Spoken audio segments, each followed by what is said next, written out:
Terus misalnya DSNG, misalnya DSNG tuh OR sama FBB yield-nya juga bagus Ya, gitu. ya. Nah, nah, terus ada juga ANJT. ANJT juga bagus sebenarnya, ada Ya, sustainability-nya gitu. Market cap-nya masih kecil masih gitu kecil. ya. Mm-mm. Terus cuman dia yang saya mau tanya nanti tuh mungkin tentang ini ya, lahan tertanamnya sama lahannya mencar-mencar itu gimana efeknya Ya, nanti saat gitu. ada di Papua ya kok ya, kalau nggak Ada salah di inget ya. Nah, yang ada di Papua itu strateginya apa? Karena kan rata-rata di Sumatera sama Kalimantan Kalimantan, gitu. bener. Nah, Gua pernah tuh cuman jalan, pokoknya Kalimantan, sepanjang mata memandang ya udah sawit doang tuh nggak berhenti berhenti itu. ya yang menariknya di ANJT itu ini misalnya karena kos 30% kosnya CPO kan dari pupuk. Ya, Nah, NJT itu punya produksi pupuk sendiri yang bukan kimia gitu. Sehingga memang buat tanahnya bagus dan juga dia bisa cost efisiensi di pemupukannya gitu. hmm, Nah, ya itu bisa jadi nilai tambah juga ANJT selain misalnya market cap-nya yang kecil dan dari GCG sih bagus ya kayaknya. Tadi juga saya pagi baru nonton lagi Palukas tuh di IG-nya gitu. oh iya Gitu. iya iya iya. Iya sih teman-teman ya yang nonton di sini sekali lagi kita semua disclaimer ini ngobrol-ngobrol santai doang sama Kopol malam ini. Cuma memang kita ada planning tanggal 10 jam 7 malam which is malam minggu ya. Malam Enggak, bukan malam Jumat, minggu, Jumat Jumat. besok besok Jumat bukan Iya. malam minggu. Ya kan? Jumat besok jam 7 ya teman-teman bisa kalau yang tertarik buat melihat Kopol ngebedah ngebedah saham CPO itu hari Jumat malam kita ada ngobras lah ngobrol bareng sama emiten Ngobrol gitu ya. asik, ngobrol tuh ngobrol asik. Ngobrol asik. Iya. Gue lupa tagline-nya. Oke, kok CPO udah lah bosen lah. Nanti kita tunggu ANJT lah. Besok Pubex tanggal 10 kita ngobrol lagi ANJT gitu kan. Ah, Nah, ah. eh ngikutin MDC nggak kok? Kopol kan ngikutin oil nih buat asuransinya nih. Ngikutin MDC nggak?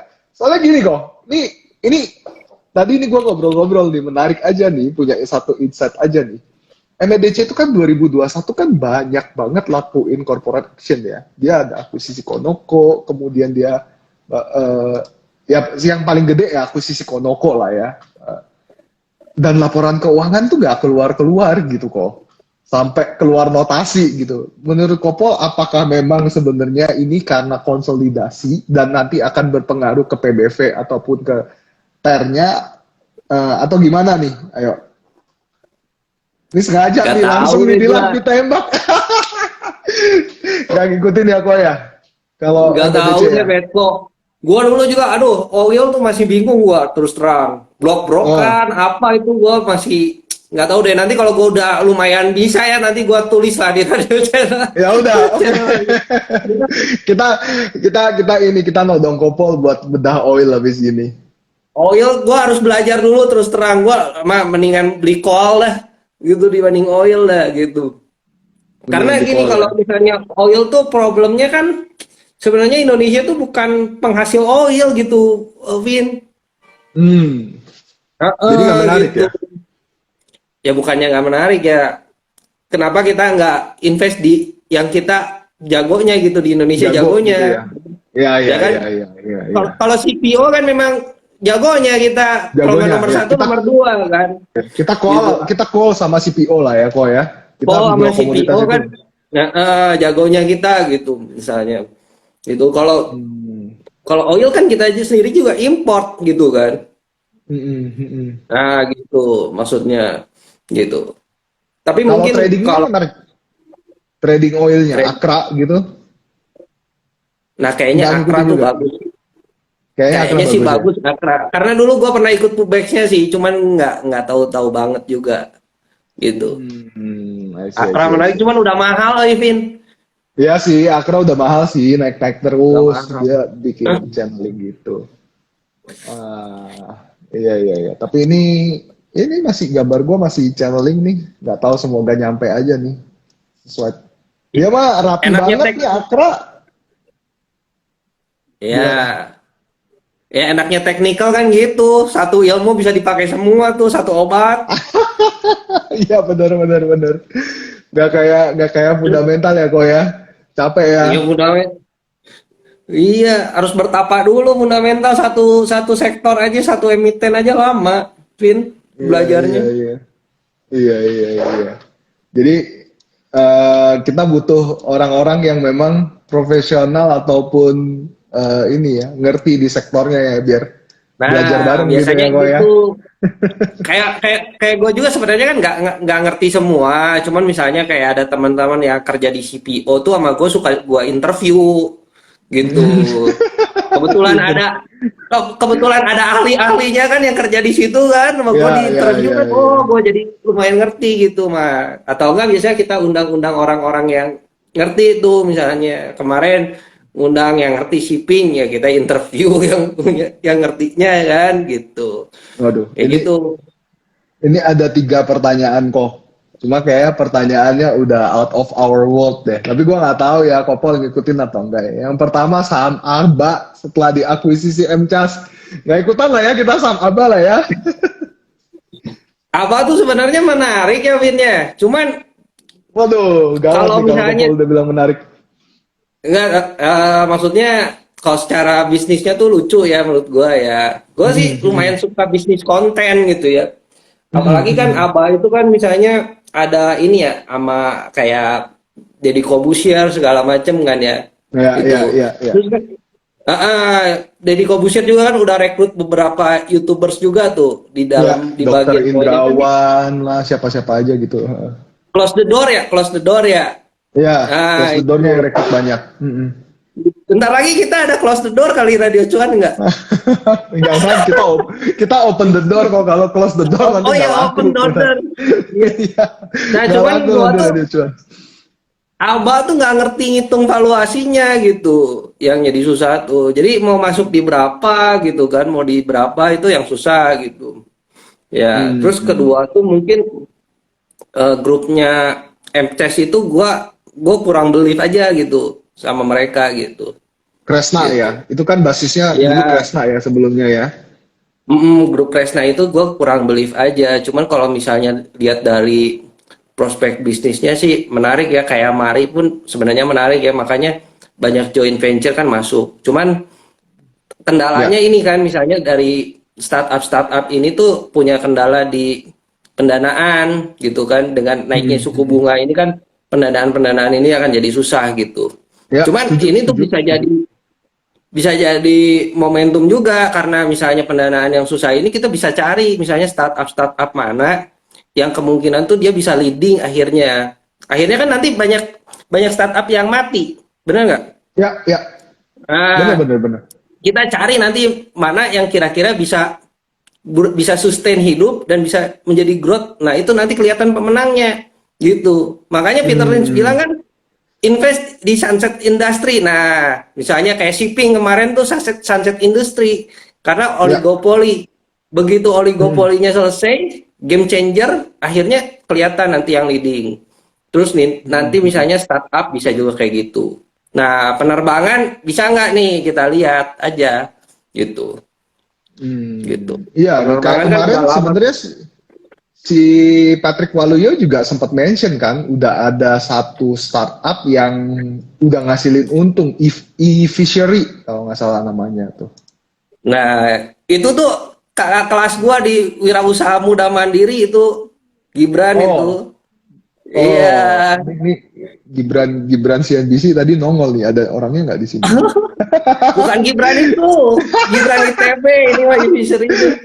E-fishery gimana di Ya, TB gua ya? dulu pernah ke kantornya dulu main gitu. Oh, Ya. Mm-mm. I see, I see. Iya, iya, iya. Tapi itu insight menarik sih kok. Berarti ya tadi ya kita cari yang apa tadi sunset ya kok ya. Ya, kita bisa main di sunset juga tuh kalau berani. Kalau kuat mental tapi itu Nah, gitu. ngomongin ngomongin sunset nih, ngomongin sunset. Rokok kok. Rokok tuh udah to the bone lah, udah sampai ke tulang lah ceritanya rokok tuh. AMSP, GGRM gitu. Sekilas deh kok. Kalau kau ngeliat gimana tuh kalau bicara sunset? Bakalan ada turn around atau bakalan ada gimana? Kan sebenarnya sekarang udah banyak tuh kayak Kayak Relx. Gue sih nggak ini nggak aktif merokok ya, tapi kan banyak tuh ada vape baru tuh, RELX tuh. Ikutin nggak kok? Itu bakalan nolong nggak sih sebenarnya? Kalau menurut Kopo mah? Apa sih RELX? Iya, coba lihat dah. Oh, RL Spot ini ya? Iya, vape itu. Tapi ini gue nggak tahu ya. Gue sih belum detilin ini punya siapa gitu. Cuma ini udah kayak menjamur di mana-mana. Hampir semua mall tuh ada RLX ini. Hmm. Kalau gua pribadi sih kalau dari rokok ya dibanding gudang garam tuh gua lebih suka HMSP gitu. Kenapa Walaupun kok? misalnya kalau orang-orang value investing tuh ngomongnya gudang garam BBV-nya udah sekian misalnya. Nah, Hmm, tapi hmm, kalau gua sih kan juga lihat kualitatif dibanding kuantitatif gitu. hmm. Nah, karena HMSP ini tuh kan punya produk IQOS itu yang gua suka tuh. Oh ya, Ya, kos. honestly tuh gue nggak seneng sama orang perokok gitu Oke. ya, makanya menurut gue tuh IQOS itu misalnya salah satu solusi lah, entah itu dari si Mm-mm. perokoknya, nomor dua tuh dari sisi orang yang nggak suka ngerokoknya gitu Win, ya kan. Ya, ya, ya, Kalau ya. dari sisi ngerokoknya tuh dia kan solve the problem buat dia, mereka buat ngerokok misalnya pengen di mobil ngerokok, terus banyak Mm-mm. orang yang nggak mau naik pesawat atau naik kereta tuh karena nggak bisa ngerokok Win, ya kan. Ya, ya, ya, Misalnya ya. 20. Nah, dengan adanya IQOS itu kan dia bisa ngerokok di kereta, di pesawat, di mall, pilot, ya kan. Nah, itu kan solusi. Kedua, buat yang nggak ngerokok tuh nggak terlalu terganggu kalau mereka ngerokoknya pakai IQOS gitu. Mm-mm, mm-mm, Nah, mm-mm. udah gitu orang-orang yang ngerokok dengan IQOS itu rata-rata udah nggak mau balik lagi ke rokok konvensional, Vin. Gitu. Hmm. Nah, jadi menurut saya tuh ini kayaknya IQOS tuh bisa jadi game changer nih di dunia rokok Di dunia gitu. rokok. Dan dia masuk Oh. ke market yang baru, blue ocean gitu. Sehingga orang bisa Hmm. convert. Jadi marketnya luas karena Ya, dikonversi dari ya, rokok konvensional gitu. Kayak dulu ya, handphone, ya, ya kan? Marketnya ya, luas ya. karena belum ada marketnya sebelumnya gitu. Di changing semua gitu. Nah, ini Oke, menarik kalau bisa sampai berjalan gitu kalau menurut saya, Bin. Gitu. oke. Kok, tadi kan bicara kualitatif ya. Kalau gua tim GGRM kok sebenarnya, tapi siapa tahu view gua salah. Karena gua ngelihat GGRM udah mulai diversifikasi bisnis. Kalau Kopol ngelihatnya gimana? Kan sebenarnya dia mau bikin kayak bandara, mau bikin kayak jalan tol dan yang lain-lain. Itu nggak Ya menarik ya? sebenarnya, iya, sebenarnya kan diversifikasi. Kalau kata Peter Lynch, over diversification juga nggak menarik gitu, karena terlalu jauh dengan segmen bisnis utamanya gitu, bukan ke segmen bisnis Hmm. turunannya gitu. Udah gitu kan, kalau misalnya bisnis di jalan tol itu kan pengembalian terhadap asetnya cukup lama tuh, misalnya Hmm. kecuali ya kayak misalnya WSKT lah. Kalau misalnya Hmm. jalan tol itu kan nanti dia perlu capex yang banyak gitu kan, pengembaliannya lama gitu. Kecuali memang jalan tolnya jalan tol yang rame sekali gitu. Nah ini kan yang jadi Hmm. problem gitu, kayak gitu. Jadi kalau menurut saya sih, kenapa ya justru gudang garam tuh buka airport gitu? Apakah untuk ininya ya, untuk sumbangsih kepada lingkungan misalnya, bukan untuk bisnis Hmm. gitu, atau gimana Hmm. gitu kan? Nah, ini yang jadi pertanyaan sih. Udah gitu, waduh boring Oke. banget itu ikut Pubex-nya, gue udah nggak. Iya, Gue iya, iya. ikutan tuh tahun lalu, aduh, gitu, gitu. Gue Oke, sih kok. lebih suka Ah, Sampurna. tetap lebih suka Sampurna ya kalau sunset ya. Ya. Oke, ini udah mau 1 jam. Ada satu pertanyaan menarik lagi menurut aku.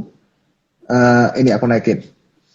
Ngomongin sunset dengan mulai berkembangnya industri kendaraan listrik. Sudut pandang Kopol terhadap tentang sektor oil dan sektor nikel gimana kok?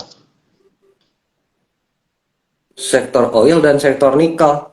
Mm-mm. Kalau nikel ya bagus ya, karena kan dipakai nanti buat industri apa? Buat industri, Ya buat mobil listrik, macam-macam EV, EV. industri. Ya, Ya, ya. mau mobil listrik atau enggak nanti kalau EBT kan pasti pakai, misalnya penggunaan sinar matahari itu karena belum Ya bisa optimal karena solar panel ya. ya karena tempat penyimpanan energinya yang Storage. masih kurang kan, idenya terus masih mahal kan baterainya gitu, pergantian baterainya juga mahal. Kalau ini bisa bagus kan, otomatis nikel harusnya bagus sih gitu. Dan demand-nya kan banyak sekarang untuk nikel gitu. Kalau Emiten oil nikel? sih kalau menurut saya, ya Nggak apa-apa, gimana? oil dulu kok. Dari oil dulu kok, sorry. Dari oil Kalau dulu. menurut saya sih oil sih misalnya energi fosil tuh masih tetap bisa dipakai ya gitu. Karena ya pasti pasti masih kebutuhan gitu karena EBT ini kan masih perlu proses dan apakah kita tuh bisa benar-benar 100% di EBT atau enggak? Terus apakah bisa tiap wilayah tuh bisa menggunakan EBT atau enggak gitu? Itu kan yang jadi pertanyaan gitu. Misalnya kalau misalnya di luar negeri gitu ya, pas turun salju itu kan pasti eh, fotovoltaik tuh ketutup sama salju tuh di atap, Ya, ya, bener nggak? ya, Nah ya. itu kan nggak akan bisa berjalan. Udah gitu kincir kincir angin misalnya, itu kalau ada salju mana bisa muter, Vin? Ya, benar, Ya benar, kan benar. nimbun nimbun terus saljunya. Nimbun. Udah gitu PLTA misalnya, itu kan kalau misalnya musim dingin tuh beku sih. Lu Beku. pernah lihat nggak danau beku, Iya, iya, danau sungai beku. beku? Ya, iya. Ya itu nggak bisa berjalan. Jadi sih gue sih ada bingung ya kalau misalnya di negara-negara 4 musim tuh kalau mau pakai EBT tuh mau gimana caranya gitu. Nah, beda kalau misalnya di iklim tropis gitu, itu masih mungkin masih masih bisa masuk akal lah menurut gua gitu. Kalau untuk kita mau EBT. pakai EBT gitu. Kayak gitu sih. Hmm. I see, I see. Nah, kalau buat Kopol sendiri, kalau tadi kan emiten nikel, apa bicara masalah nikel kan menarik juga. Emiten nikel ada yang kopol, udah ada yang kopol bedah atau memang masih belum menuju ke arah sana kok? Kalau nikel ya, kalau nikel gue punyanya KKGI. Kakak gila, kakak gila. Walaupun nikelnya nggak gede, tapi kan dia shareholdernya si LG kan, LG-nya udah Ya, mau buka ya, pabrik baterai di Batang kan, betul. gitu. Ya, ya. Ya gitu. Atau misalnya kalau untuk kendaraan listrik tuh mungkin Dharma Polymetal ya kali ya, Gue belum gitu. ngumpulin udah jalan loh. Gue belum ngumpulin. Kalau bisa turun lagi gope. Iya, gope nungguin gope lagi lah. Kalau nggak Ya dikasih ya nungguin gope udahlah. lagi. Ya udahlah. Ya, kalau nggak dikasih cari yang lain. Nah, Dharma Polymetal tuh ya diuntungkannya salah satu dia eh, ini tuh kayak ada yang di tuh nikel juga. Tapi gua belum baca NICL. Iya, Cuman NCL gue itu belum baca lagi juga. heboh juga. Iya, Nah, benar-benar. cuman Dharma Polymetal tuh menariknya gini, kayak yang ada di buku Peter Lynch gitu. Dia juga dulu Hmm. nemuin satu perusahaan yang spare partnya ke dia semua gitu. Jadi Dharma Polymetal tuh kayak apapun makanannya, minumnya teh botol sosro gitu. Hmm. Hmm. Ya, Hmm. Hmm. entah Ronda 2-nya tuh kan dia supplier dari AHM, Yamaha, Honda. Ya market share-nya 90% lah, tiga brand itu digabungin kali. Ya kan? Hmm. Hmm. Udah gitu Hmm.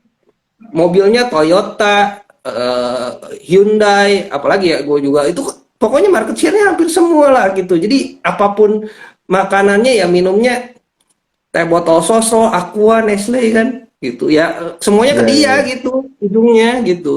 Hmm. Jadi Hmm. Hmm. menarik Hmm. makanya Astra pun tertarik kali sama dia gitu. Kayak gitu. MPMX juga udah kan? MPMX kalau nggak salah juga ada ini kan? Bener gak sih? Astra apa MPMX ya waktu itu ya? Astra ya? Astra. Kalau MPMX lain cerita itu, Oh, lain ya cerita kan? lagi ya? Oke, Lain cerita lagi gitu. oke. Ya udah kok, kita ngobrol-ngobrol lagi. Kayaknya seminggu sekali boleh nih ngobrol-ngobrol gini. Banyak yang mau dengerin. Ngobrol-ngobrol Iya aja gitu ya boleh. kok. Heeh. Atau mau di YouTube sekali-sekali di YouTube. Boleh kita taruh YouTube Kalau sekali-sekali jadi pakai kalau Zoom. di Instagram tuh nggak pernah ada AdSense gitu, nggak ada penghasilan, Pin. Jadi gua mesti bayar kopol. Ya udah kalau gitu nanti kita di YouTube gitu kayak kita pakai Zoom atau apa gitu ya. Seminggu Ya, cuman sekali kalau di lah kita YouTube, santai-santai. ya kalau di YouTube agak ribet aja pakai OBS, pakai Zoom kan. Kalau di ini lebih praktis. Cuman kalau kalau di YouTube tuh ditonton terus sama orang Ya, ya. gitu. Nanti seperti biasa gue bagian nanya, Kopol bagian jawab.